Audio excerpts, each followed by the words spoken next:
नेपाल में एक बड़ी मात्रा में यूरेनियम मिल चुका है और चीन इसे किसी भी हालत में गंवाना नहीं चाहता। वहीं भारतीय सरकार भी एक्टिव हो चुकी है और सीधे तौर पे भारत और चीन के बीच एक और रेस जल्दी शुरू हो सकती है और इसके बीच पिसेगा नेपाल। खास बात ये है कि जो भी इस बेशकीमती खजाने को जीतने में कामयाब होगा वो अगले कई सालों तक अपार शक्ति का मालिक भी बनेगा। हालांकि इसमें नेपाल की भी काफी बड़ी जीत है, क्योंकि इस यूरेनियम के बदले आखिरकार नेपाल अपनी वो सभी बातें मनवा पाएगा जो वो भारत और चीन से चाहता था। अब नेपाल इस यूरेनियम को पैसे कमाने के एक जरिए के तौर पे देख रहा है, क्योंकि नेपाल में अभी तक एक भी न्यूक्लियर पावर प्लांट मौजूद नहीं है, लेकिन इसकी असली कीमत नेपाल के दो विशाल पड़ोसी देश जानते हैं। मेन खबर पे आगे बढ़ने से पहले आप इस वीडियो को लाइक करके चैनल को सब्सक्राइब कर सकते हैं। ये आपके लिए केवल 2 सेकंड का काम है, लेकिन इससे हमारे पूरे दिन की रिसर्च और मेहनत सफल हो जाती है। मेन खबर को जानने से पहले इसके बैकग्राउंड को समझ लेते हैं। ये 2014 का आर्टिकल है जिसमें नेपाल चाइना बॉर्डर पर यूरेनियम मिलने की खबर की पुष्टि की गई है। इस आर्टिकल के मुताबिक नेपाल के अपर मस्टैंग रीजन के 10 किलोमीटर इलाके में यूरेनियम के हेवी डिपॉजिट्स पाए गए थे और जब सर्वे किया गया तो ये पता चला कि इस यूरेनियम की क्वालिटी और प्योरिटी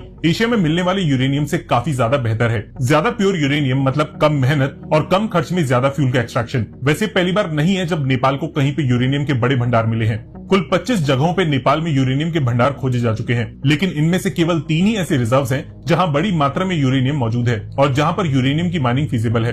अब नेपाल के पास इस यूरेनियम की माइनिंग और एनरिचमेंट करने का इंफ्रास्ट्रक्चर मौजूद नहीं है और न ही ये यूरेनियम नेपाल किसी घरेलू प्रोजेक्ट में इस्तेमाल कर सकता है। इसलिए नेपाल इस यूरेनियम को बेच के फॉरेन रेवेन्यू जनरेट करना चाहता है और ये काम नेपाल केवल 2 ही देशों से करवा सकता है, भारत और चीन। लेकिन कुछ खबरों के मुताबिक चीन और नेपाल के बीच इस यूरेनियम की माइनिंग को लेकर बातचीत शुरू हो चुकी है और चीन किसी भी कीमत पे इन माइंस को अपने कब्जे में लेना चाहता है। नेपाल की अभी की सरकार एक प्रो चाइनीज गवर्नमेंट है, इसलिए पहला कदम उठाने का मौका चीनी सरकार को मिला। जाहिर तौर पे भारत के लिए चिंता का विषय है, क्योंकि नेपाल में एक चीनी एसेट मतलब इस रीजन में भारत की एक लिमिटेड एंट्री। देखिए, सच तो ये है कि भारत को शायद नेपाली यूरेनियम की इतनी जरूरत ही नहीं है, क्योंकि राजस्थान में भारत को यूरेनियम के बड़े डिपॉजिट्स मिल चुके हैं। जरूरत है तो चीन की एंट्री नेपाल में रोकने की, और इसके लिए भारत किसी भी हद तक जाने के लिए तैयार हो सकता है। भारत में अभी खुद यूरेनियम की माइनिंग ठीक से शुरू नहीं हो पाई है। यही वजह है कि 4 देशों से फ्यूल को आज भी इंपोर्ट किया जाता है। ये देश है रशिया, कजाकिस्तान, उज्बेकिस्तान, फ्रांस और कनाडा। इनफैक्ट भारत खुद यूरेनियम के इंपोर्ट से निजात पाने के लिए थोरियम के एनरिचमेंट पे भी काम शुरू कर चुका है। एक अनुमान के मुताबिक भारत में थोरियम के 5 लाख टन रिजर्व्स मौजूद हैं।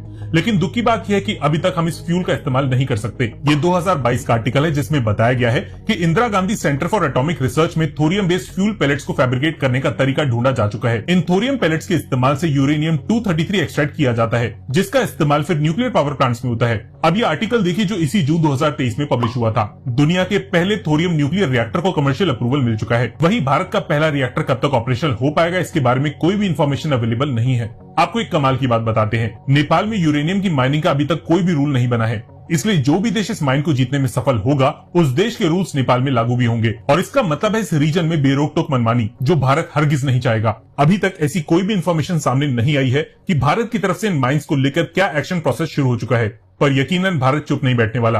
अब 10 किलोमीटर लंबे इस इलाके में यूरेनियम के कितने डिपॉजिट्स हैं इसके बारे में क्लियरली कहीं पे भी मेंशन नहीं है, लेकिन अगर चीन इस प्रोजेक्ट में इतना इंटरेस्ट दिखा ही रहा है तो जाहिर तौर पे कुछ ना कुछ बड़ा सामने निकल के आने वाला है। अब देखिए, नेपाल भारत पे काफी बड़े लेवल पे डिपेंडेंट है और हमारे हिसाब से पैसों के अलावा भारत इन माइंस को लेकर दूसरे तरीकों का भी इस्तेमाल कर सकता है। आपके हिसाब से क्या भारत को उन तरीकों का इस्तेमाल करना चाहिए या नेपाल को चीन के हाथों में देकर नेपाल को खुद सबक सीख लेने के लिए छोड़ देना चाहिए? कमेंट सेक्शन में अपनी राय जरूर दीजिएगा और वीडियो को लाइक किए बिना मत जाइएगा अगर आप हमें यहाँ तक सुन चुके हैं। धन्यवाद। जय हिंद।